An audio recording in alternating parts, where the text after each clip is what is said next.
Mic पे आगे नहीं हटा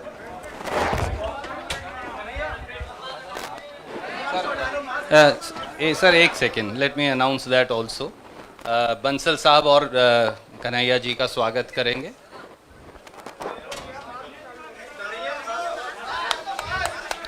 और मैं अब अनुरोध करूंगा हमारे साथी नितिन राउत जी से और उनके साथ साथ भक्ताचरण दास जी से, केसी वेणुगोपाल जी से, बंसल साहब से, कि वो जिग्नेश मेवानी जी का भी औपचारिक तौर से हमारी विचारधारा से जुड़ने के लिए, कांग्रेस की विचारधारा के साथ मिलकर कंधे से कंधा मिलाकर लड़ने के लिए स्वागत करें। भैया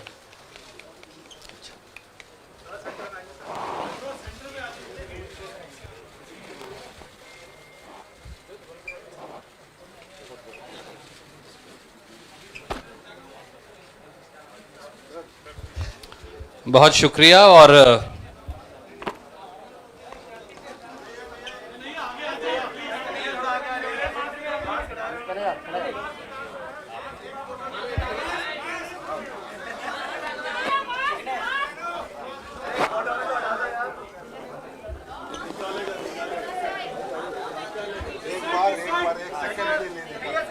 अरे बाद में वही नहीं ठीक है, बिल्कुल। I am happy with it.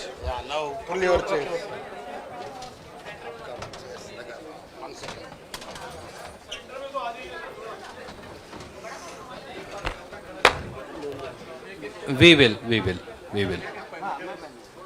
Will आप थोड़ा सा इंतजार कीजिए। और मैं अब अनुरोध करूंगा हमारे युवा साथी कन्हैया कुमार जी से कि वो अपनी बात आपके समक्ष रखेंगे। कन्हैया जी।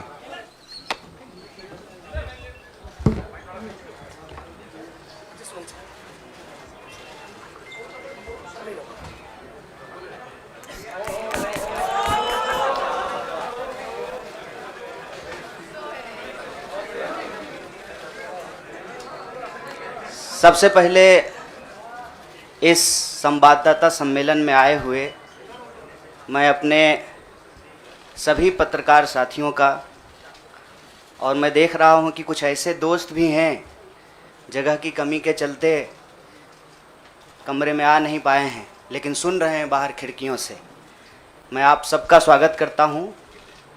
और मंच पर उपस्थित एआईसीसी ऑर्गेनाइजेशन के जनरल सेक्रेटरी वेणु जी, जनरल सेक्रेटरी सुरजेवाला जी, एससी डिपार्टमेंट के चेयरमैन नितिन राउत जी, बिहार के प्रभारी भक्तचरण दास जी, बिहार के अध्यक्ष मदन मोहन झा जी, और कांग्रेस पार्टी के ट्रेजरर पवन बंसल जी, हमारे युवा साथी और गुजरात कांग्रेस के वर्किंग प्रेसिडेंट भाई हार्दिक पटेल जी, और हमारे आंदोलन में कदम से कदम मिलाकर हर घड़ी हमारा साथ देने वाले हमारे साथी बडगाम से निर्दलीय विधायक साथी जिग्नेश मेवानी जी, मैं आप सबका आभार व्यक्त करता हूं। और मैं अपने पत्रकार साथियों से कुछ चीज़ों को लेकर मुखातिब हूं, उससे पहले आज ये एक ऐतिहासिक दिन है। आज शहीद आज़म भगत सिंह की जयंती है। लोग शहीद होते हैं, भगत सिंह शहीद आज़म हैं। शहीद आज़म इसलिए हैं कि आज हम लोग जहां माल्यार्पण करने के लिए गए थे, शहीद पार्क, वो शहीद पार्क एक ऐतिहासिक पार्क है। वो हिस्सा है फिरोज शाह कोटला फोर्ट का, जहां पर चंद्रशेखर आज़ाद जी की अध्यक्षता में हिंदुस्तान रिपब्लिकन आर्मी की गुप्त मीटिंग हो रही थी। अंग्रेज़ों के ज़माने में क्रांतिकारी छुपकर मीटिंग किया करते थे। नौजवान तरुण भगत सिंह एक प्रपोजल लेकर के आए कि हिंदुस्तान रिपब्लिकन आर्मी का नाम अब हिंदुस्तान सोशलिस्ट रिपब्लिकन आर्मी होना चाहिए।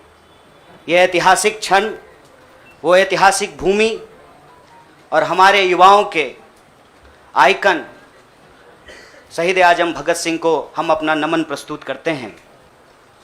आज एक दुखद घटना भी हमारे ज़िले में हुई है। वज्रपात के चलते 2 बच्चियों का निधन हो गया है। मैं इस मंच से उनके प्रति शोक व्यक्त करता हूं और उनके परिवार के प्रति अपनी संवेदना व्यक्त करता हूं। दोस्तों, मुझे लगता है कि बहुत कुछ कहने की ज़रूरत नहीं है। आजकल सूचना क्रांति के इस दौर में हमसे ज़्यादा मालूम हमारे पत्रकार साथियों को होता है। तो बेहतर ये होगा कि आप सवाल पूछें, मैं आपका जवाब दूं। लेकिन आप सवाल कहाँ से पूछेंगे और आपके मन में कौन से सवाल चल रहे हैं, इसका थोड़ा सा अंदेशा है, मुझे थोड़ा अंदाज़ा भी है। सबसे पहले मैं आपको बधाई देना चाहता हूं कि आपने पत्रकारिता की उस मिसाल को जिंदा रखा है कि कम से कम विपक्ष से तो सवाल करते हैं ना, ताकि इस देश को याद रहे कि पत्रकारों का काम है सवाल पूछना। तो मैं आपके हर सवाल का जवाब दूंगा।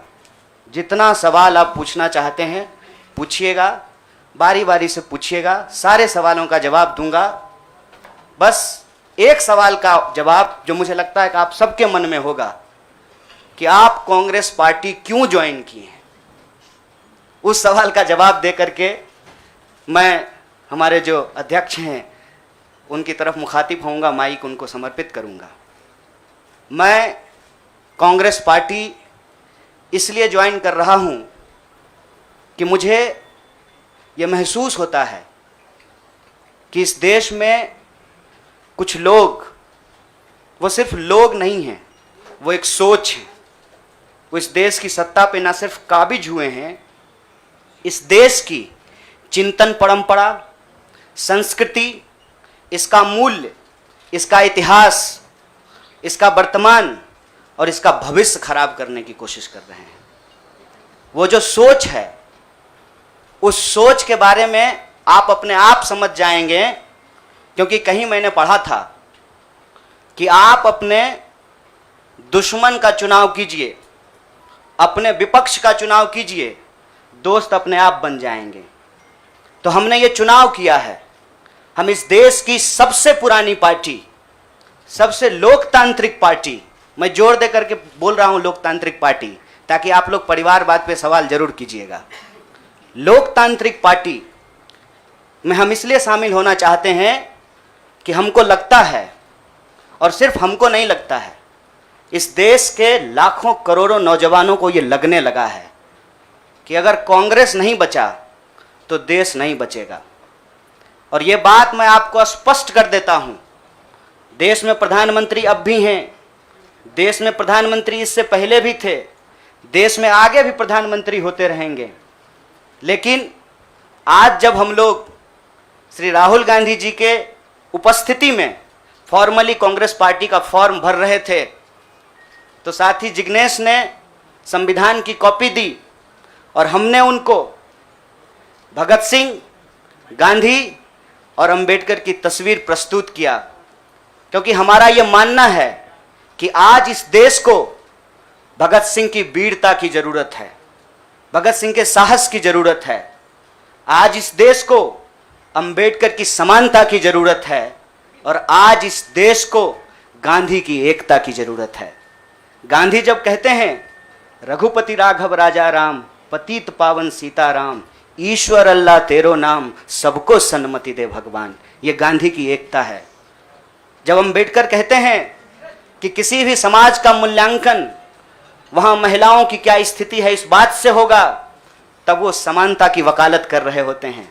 मैं नहीं मानता हूं कि डॉक्टर बाबा साहब भीमराव अंबेडकर किसी एक समुदाय के नेता थे। कांग्रेस पार्टी ने, संविधान सभा ने डॉक्टर बाबा साहब भीमराव अंबेडकर को संविधान बनाने की जिम्मेवारी दी, और उस संविधान के प्रियम्बल में यह लिखा है, हम भारत के लोग भारत को एक प्रभुत्व संपन्न समाजवादी धर्मनिरपेक्ष लोकतांत्रिक गणराज्य बनाने के लिए इसमें समानता, न्याय के मूल्य निहित हैं।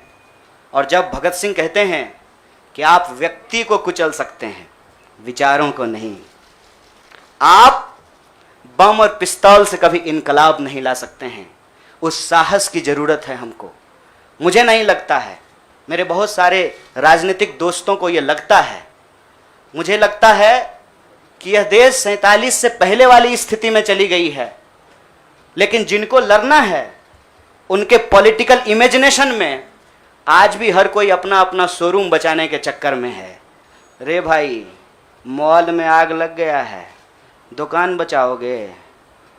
बस्ती में जब आग लग जाती है ना, बेडरूम की चिंता नहीं करनी चाहिए। आज हम इस मुहाने पे खड़े हैं कि इस देश के भीतर भारतीय होने की जो पहचान है, जिसमें बुद्ध निहित हैं, जिसमें कबीर निहित हैं, जिसमें नानक निहित हैं, जिसमें हर बार हर दौर में सत्ता से सवाल पूछने का साहस होता है, उस भारतीय चिंतन परंपरा को बचाने की ज़रूरत है।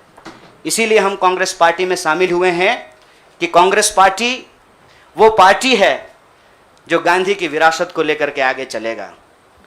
कांग्रेस पार्टी वो पार्टी है जो सरोजनी नायडू के विचारों को लेकर के चलेगा। कांग्रेस पार्टी वो पार्टी है जो अम्बेडकर, नेहरू, अशफाक उल्लाह खान, शहीद आजम भगत सिंह और मौलाना अबुल कलाम आज़ाद के रास्तों पे चलेगा। हम जब भी समानता और बराबरी की बात करते हैं, यह कुछ व्यक्तियों तक सीमित नहीं है, यह भारतीय होने का इतिहास है। और इस भारतीय होने के इतिहास को अपने आप में यदि कोई समेटे हुए है तो देश की सबसे पुरानी पार्टी है। और जो लोग कह रहे हैं विपक्ष कमज़ोर हो गया है, यह सिर्फ विपक्ष के लिए चिंता की बात नहीं है। यह मैं नहीं कह रहा हूँ, कोई शास्त्र, कोई किताब उठा करके देख लीजिए। जब विपक्ष कमज़ोर हो जाता है, सत्ता तानाशाही रुख अख्तियार कर लेती है। इसीलिए देश की सबसे बड़ी विपक्षी पार्टी, मैं कोई गुनागणित नहीं कर रहा हूँ, लेकिन मुझे यह बात सीधे तौर पे समझ में आ रही है कि देश के लोकसभा में 545 सीट हैं, 200 लगभग सीट ऐसे हैं जहां भाजपा के सामने कांग्रेस के अलावे कोई विकल्प नहीं है। मैं ये नहीं कह रहा हूं कि मेरी जिम्मेवारी सिर्फ एक पार्टी के लिए है, लेकिन जो पार्टी सबसे बड़ी पार्टी है, सबसे बड़ी विपक्षी पार्टी है, उस पार्टी को अगर नहीं बचाया गया, अगर बड़े जहाज को नहीं बचाया गया, छोटी छोटी कश्तियां भी नहीं बचेगी। इसीलिए, और मैं जब यहाँ बैठा हुआ हूँ, मेरे इतिहास को, मेरे वर्तमान को लोग देख रहे हैं। बहुत सारे सवाल हैं, वो आएंगे, उनका जवाब मैं दूंगा। लेकिन यह जो ऐतिहासिक जिम्मेवारी है, उस जिम्मेवारी से मैं अपना मुंह नहीं मोड़ सकता हूँ। मैं जहाँ पैदा हुआ, जिस पार्टी में पला बढ़ा, उसके प्रति मैं आभार व्यक्त करता हूँ। उसने मुझे सिखाया, पढ़ाया, लड़ने का जज्बा दिया है। लेकिन उस पार्टी के साथ साथ मैं उन लाखों करोड़ों लोगों को भी धन्यवाद देना चाहता हूँ जो किसी पार्टी से जुड़े हुए नहीं थे। अपने स्कूल के व्हाट्सएप ग्रुप में जब हम लोगों के ऊपर अनावश्यक आरोप मढ़े जाते हैं तो अपने दोस्तों से लड़ रहे थे, अपने घरों में डिनर टेबल पर लड़ रहे थे। लोगों की दोस्तियां टूट गई हम लोगों के आंदोलन के समर्थन में, और मैं मजाक नहीं कर रहा हूं, लोगों के डिवोर्स तक हो गए। ये जो देश में एक वैचारिक संघर्ष छिड़ा है, उस वैचारिक संघर्ष को कांग्रेस पार्टी ही नेतृत्व दे सकती है, यह हमारा भरोसा है। और मैं ये उम्मीद करता हूं कि हमारे देश के जो लाखों करोड़ों नौजवान आपके माध्यम से सुन रहे हैं, उनसे भी मैं आग्रह कहता हूं, दीवार पर बैठकर टुकुर टुकुर मुंह ताकने का वक्त नहीं है। ये अर्जेंसी का टाइम है, और इस अर्जेंसी के टाइम पे दीवार पे बैठ करके दायां जाएं कि बायां जाएं, ये मत सोचिए। जब आप जंग में होते हैं तो आपके पास जो अवेलेबल चीज़ें होती हैं, आप उससे मुकाबला करने की कोशिश करते हैं। कांग्रेस पार्टी एक बड़ी जहाज है, अगर कांग्रेस पार्टी बचेगी तो हमारा मानना है इस देश के लाखों करोड़ों नौजवानों की आकांक्षाएं बचेंगी, गांधी की मीमांसा बचेगी, भगत सिंह के सपनों का भारत बचेगा, और डॉक्टर बाबा साहब भीमराव अंबेडकर की समानता का भारत का निर्माण संभव हो पाएगा। इसी आशा और उम्मीद के साथ मैं इस पार्टी से जुड़ा हूं और मुझे पूरा भरोसा है कि कांग्रेस पार्टी जो अपने आप को एक लोकतांत्रिक पार्टी कहती है, आज़ादी के साथ, अपनी पूरी मुखरता के साथ सत्ता से सवाल पूछना और लोगों के हक के लिए लड़ना भिड़ना संघर्ष करने में हमारे साथी रहेंगे, हमारे सहयोगी रहेंगे। और ये परिवार संघ परिवार नहीं, वो क्या परिवार जो परिवार छोड़कर परिवार बनाना पड़े, वो परिवार जो आपको परिवार छोड़ने के लिए नहीं कहता है, कहता है कि अपने परिवार में रहिए। अरे महात्मा गांधी कस्तूरबा गांधी को लेकर के अंग्रेजों से लड़ गए, बताइए इनको अपना घर छोड़ना पड़ा। कोई जरूरी है क्या? घर परिवार के साथ रहना है। डॉक्टर बाबा साहब भीमराव अंबेडकर भी अपने परिवार के साथ रहते थे। आप जितने बड़े लोग हैं उनका इतिहास उठा करके देख लीजिए, सब लोग अपने परिवार के साथ रहते थे। वो परिवार छोड़ करके बनने वाला परिवार नहीं। न्याय बराबरी और संघर्ष के लिए इस परिवार में मैं शामिल हुआ हूं। सभी सदस्यों के प्रति देश के अंदर फैले हुए लाखों करोड़ों कार्यकर्ताओं को अपना आभार व्यक्त करता हूं। बहुत बहुत शुक्रिया, बहुत बहुत धन्यवाद। शुक्रिया। मैं अब जिग्नेश भाई से प्रार्थना करूंगा कि वो अपनी बात कहेंगे। जिग्नेश जी आ जाएगा।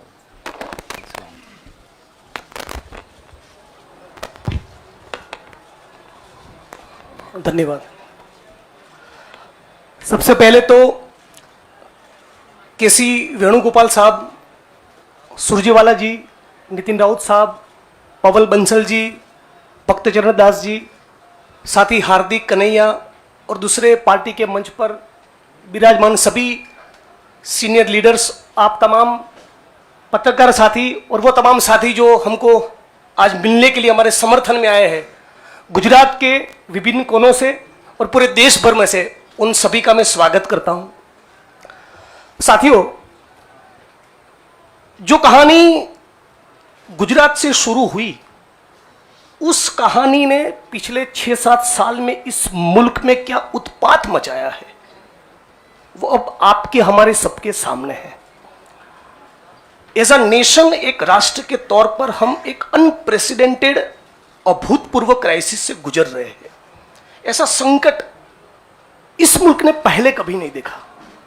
हमारे संविधान पर हमला है, दिल्ली की सड़कों पर संविधान की कॉपी को जलाया जाता है, हमारे आइडिया ऑफ इंडिया पर हमला है, हमारे देश के लोकतंत्र के ऊपर हमला है।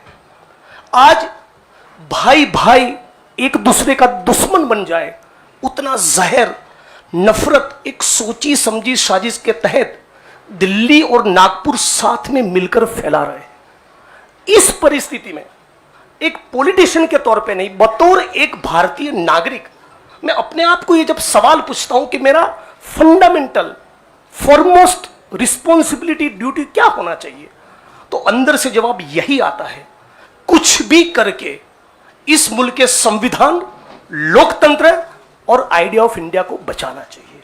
और यदि उसको बचाना है तो मुझे उनके साथ खड़े रहना है जिसने स्वतंत्रता के आंदोलन में न केवल कंट्रीब्यूट किया है, उसको लीड किया है, अंग्रेजों को यहां से खदेड़ कर दिखाया है। और इसीलिए आज मैं इंडियन नेशनल कांग्रेस की इस मंच पर आपके साथ खड़ा हूं। एक टेक्निकल कारण के चलते मैं फॉर्मली पार्टी इसलिए ज्वाइन नहीं कर सकता क्योंकि मैं एक निर्दलीय विधायक हूं। If I join a party, I may not continue as an MLA.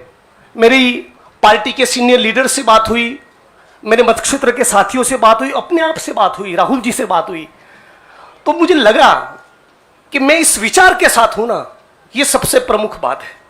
मैं इस मुहिम, मिशन और इस संघर्ष के साथ हूं, ये सबसे महत्वपूर्ण बात है।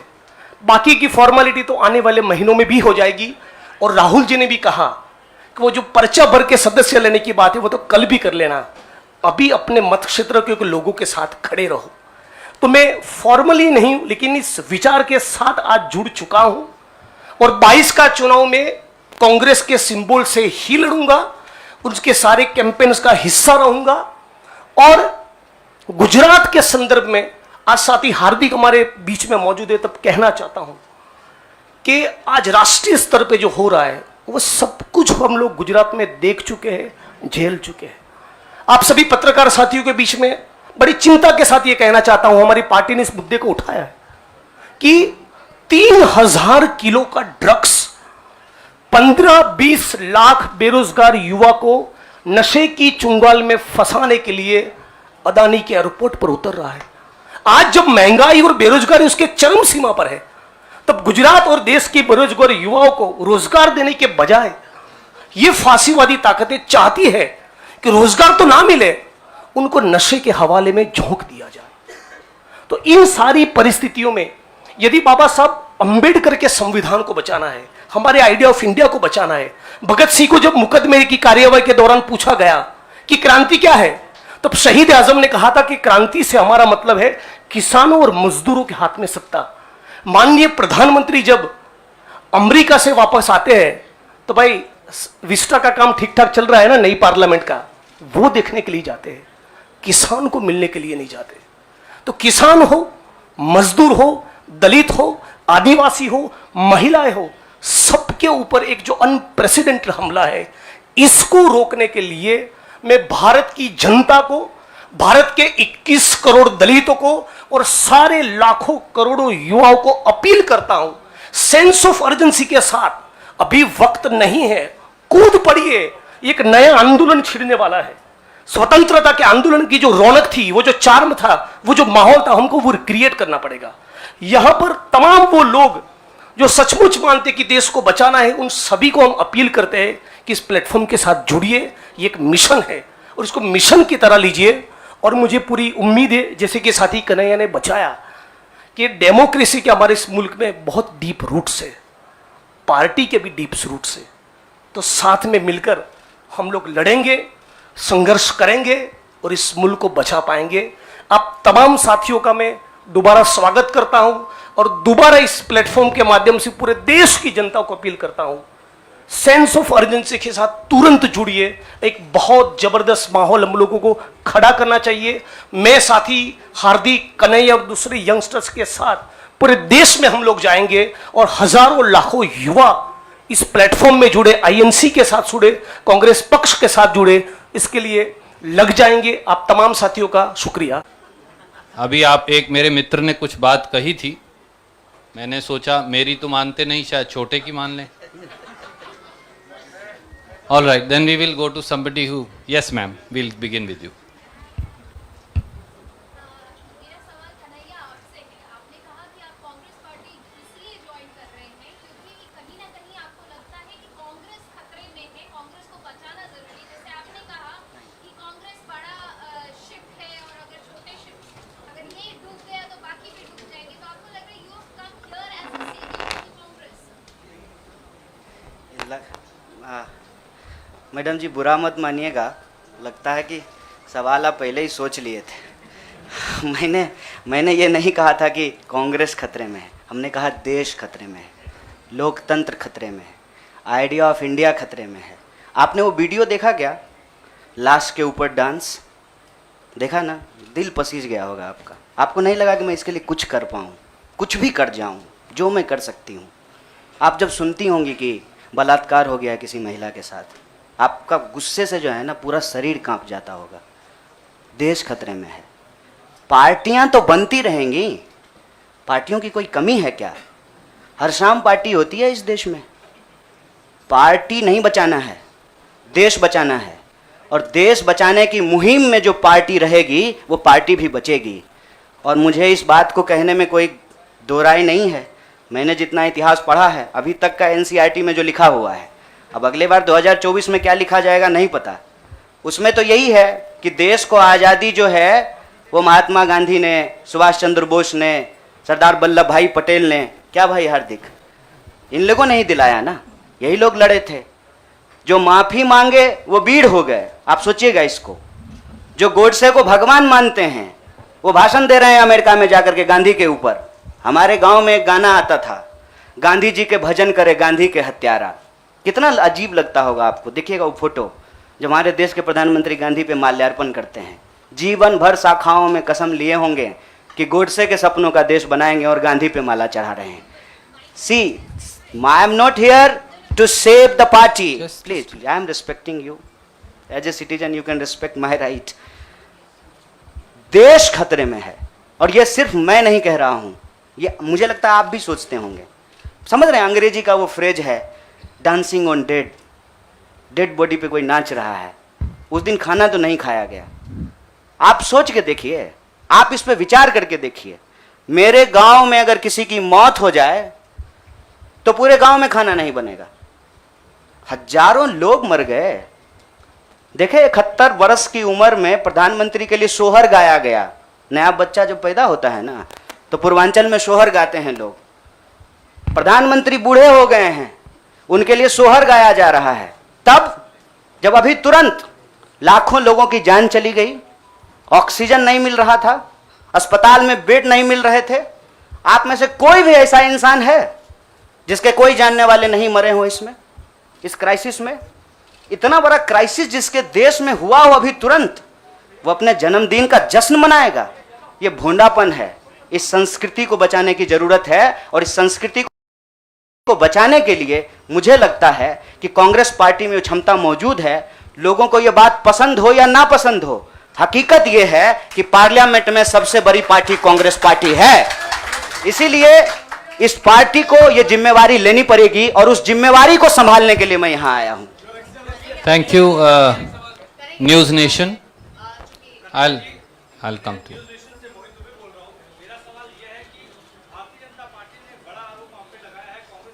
जनता पार्टी का आरोप को कौन पूछता है? आपका कोई आरोप है मेरे ऊपर? भारतीय जनता पार्टी को मैं सीरियसली नहीं लेता हूं। आपका कोई आरोप है? आप सवाल पूछिए। साहब, जो साथी पीछे खड़े हैं, थोड़ा आप शांति का दान दीजिए प्लीज। अरे भैया प्लीज, दुबे जी आप पूछिए please, ask your question quickly.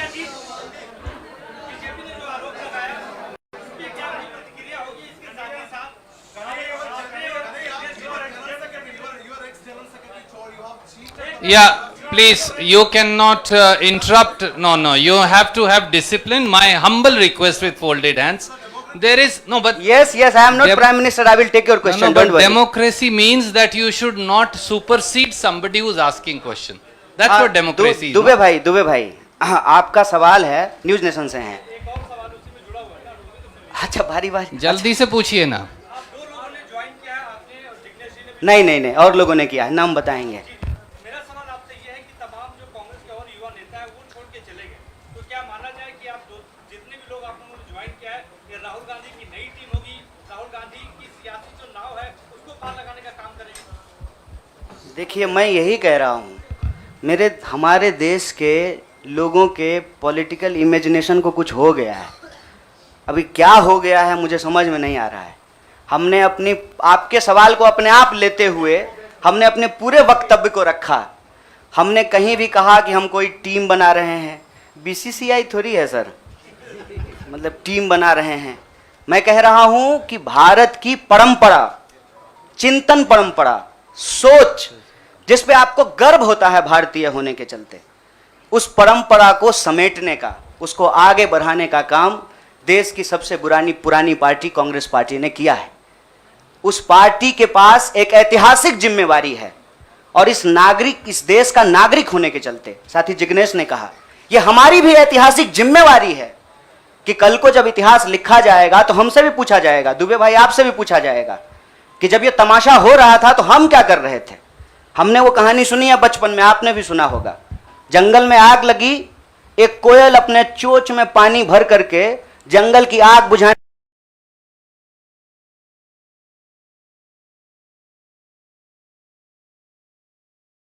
की कोशिश कर रही थी। जंगल की आग नहीं बुझी, या बुझनी होगी बुझ जाएगी।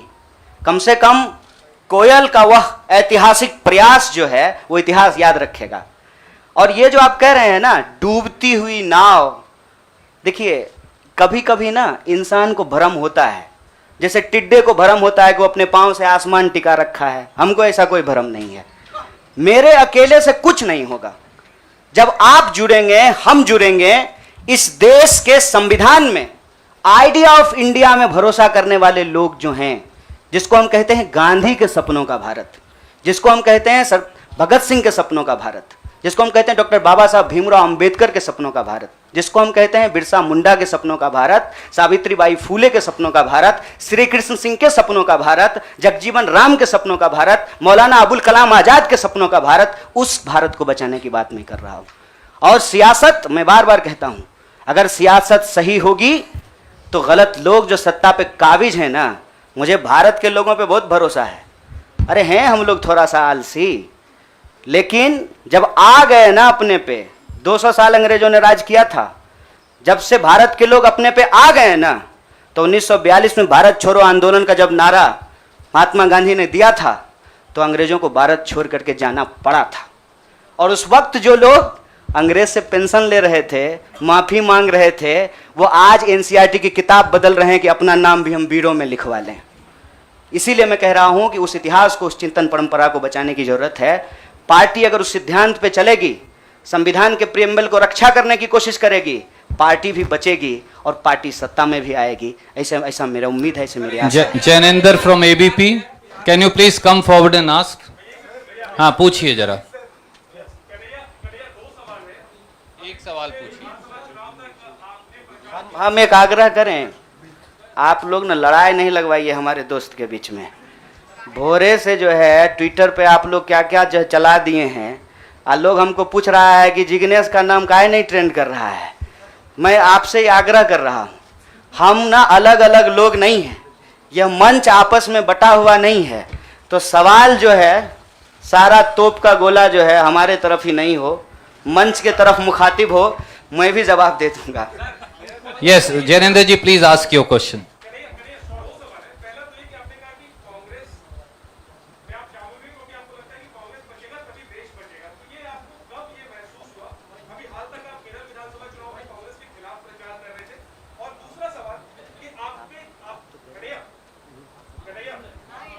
हाँ, सुन रहे। दूसरा सवाल ये कि आपको लेफ्ट के भविष्य के चेहरे के तौर पर देखा जा रहा था, और जब आप कांग्रेस में आ गए, आपको क्या लगता है भारत की राजनीति में फिलहाल क्या लेफ्ट अवधासकी हो गई है?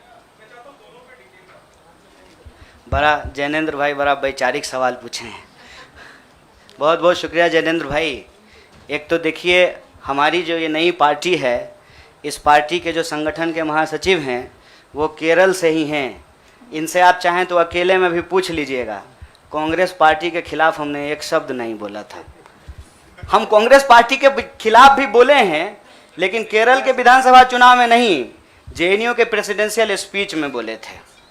देखिए, हमको हमारा इतिहास पता है और हम यही कहते हैं, इतिहास को तोड़ा और मरोड़ा नहीं जा सकता है। इतिहास इतिहास होता है। इतिहास कोई कागज पे लिखे हुए शब्द होते हैं कि आप उसको जो है इरेजर से मिटा दीजिएगा। केरल के विधानसभा चुनाव में कांग्रेस पार्टी के खिलाफ नहीं बोले थे। आपने पूछा कि कब इसको आपको ऐसा महसूस हुआ। देखिए, महसूस तो मुझे राजनीति में आए हुए 18 साल हो गए हैं, और मैंने हमेशा ये महसूस किया कि कहीं ना कहीं इस देश की जो राजनीतिक विरासत है वो भटक गई है। भूल भुलैया नहीं होता है, राइट लेफ्ट सेंटर घूमने लगा है, और पता ही नहीं चल रहा है कि एक्चुअल आइडियोलॉजिकल पोजिशनिंग कहाँ है, उसके थ्रेड्स कहाँ पे हैं। तो मैं जैनेंद्र भाई, आपने वैचारिक सवाल पूछा है, एक ऐतिहासिक तथ्य आपसे साझा करता हूँ। मैं ऑल इंडिया स्टूडेंट फेडरेशन का मेंबर था कल तक। वो ऑल इंडिया स्टूडेंट फेडरेशन 1936 में बना, और उस इतिहास जाकर के देख लीजिएगा। उसका जो इनॉग्रल सेशन था, पंडित जवाहरलाल नेहरू का उसमें भाषण हुआ था, और उस वक्त देश के जितने भी नौजवान थे, सुनने में थोड़ा अजीब लग सकता है हमारे कुछ साथियों को, लेकिन अपने विद्यार्थी के होने के ज़माने में अटल बिहारी वाजपेयी भी शामिल हुए थे, बाद में निकाल दिया गया था। मतलब अंग्रेजों के खिलाफ जो छात्रों का संघर्ष हो रहा था, सभी विचारधारा के लोग उसके सदस्य थे। और आपने जो वैचारिक सवाल पूछा कि आपको लेफ्ट के भविष्य के रूप में देखा जा रहा है, कौन कह रहा है कि लेफ्ट का भविष्य खराब हो गया है? व्यक्ति आते हैं और जाते हैं, संगठन हमेशा व्यक्ति से बड़ा होता है। व्यक्ति की अपनी एक भूमिका होती है, उस भूमिका को वो अपनी क्षमता से निभाने की कोशिश करता है। मैं आपको बता दूं, जहां जिस पार्टी से आप मेरा संबंध जोड़ रहे हैं, मैं वहां पैदा हुआ हूं। मेरे भीतर सोचने, समझने, लड़ने की जो क्षमता है, यह उसके ट्रेनिंग का हिस्सा है और मुझे इस बात का गर्व है। लेकिन वहां जो लड़ने का तरीका है और जिस तरीके से वो लड़ रहे हैं, मुझे लगता है आज जो देश की स्थिति है उसमें उसके स्पीड को बढ़ाने की जरूरत है और जो वैचारिक संकीर्णता है उसको तोड़ने की जरूरत है। मैं आपको एक बात बताना चाहता हूं। मैं अपने कई साथियों से पूछा कि क्या भगत सिंह की जयंती देश के सभी संगठनों को नहीं मनाना चाहिए, और क्या गांधी की तस्वीर सभी संगठनों के कार्यालय में नहीं होना चाहिए। यह हमारा इतिहास है, यह हमारी विरासत है। कुछ लोग बहुत चालाकी से विचारधारा की खोल में यह जो हमारी ऐतिहासिक विरासत और परंपरा है इसको आपस में उलझाने की कोशिश करते हैं। एक बड़ा पॉपुलर डिबेट है मीडियम और मीन्स का, साध्य और साधन का, हिंसा और अहिंसा का। तो मैं आपके सामने इस सदन के समक्ष यह बात कहता हूं, जब भगत सिंह कहते हैं कि बम और पिस्तौल इनकलाब नहीं ला सकता है, मतलब भगत सिंह हिंसा का निषेध कर रहे हैं, वायलेंस को निगेट कर रहे हैं। और जब बापू कहते हैं, महात्मा गांधी कहते हैं करो या मरो, मतलब वो व्यक्ति के ऊपर होने वाली हिंसा को स्वीकार कर रहे हैं और अहिंसा को निगेट कर रहे हैं। देश की अर्जेंसी क्या है इस बात को समझिए। और देश की अर्जेंसी यह है कि आप पैदा कहीं भी हुए हों, अगर गांव में आग लगी है, आप अपने दरवाजे के बाहर डंडा लेकर के गेटकीपर बन करके खड़ा हो जाएंगे कि घुसने नहीं देंगे, निकलने नहीं देंगे, तो आपका घर भी नहीं बचेगा, बेडरूम भी नहीं बचेगा। इसलिए समझदारी इस बात में है कि आपसी जो नाराजगी है, आपसी जो वैचारिक मतभेद है, उसको किनारा कीजिए और बस्ती बचाने के लिए इकट्ठा होइए, क्योंकि ये देश हम सबका है। इसीलिए लेफ्ट राइट का जो क्वेश्चन है ना, वो अप्रासंगिक इसलिए हो गया है कि आज आपको वैसे आदमी के साथ सामना करना पड़ रहा है जो हमारे जमाने का गोविंदा है, ड्रेस बदलते रहता है।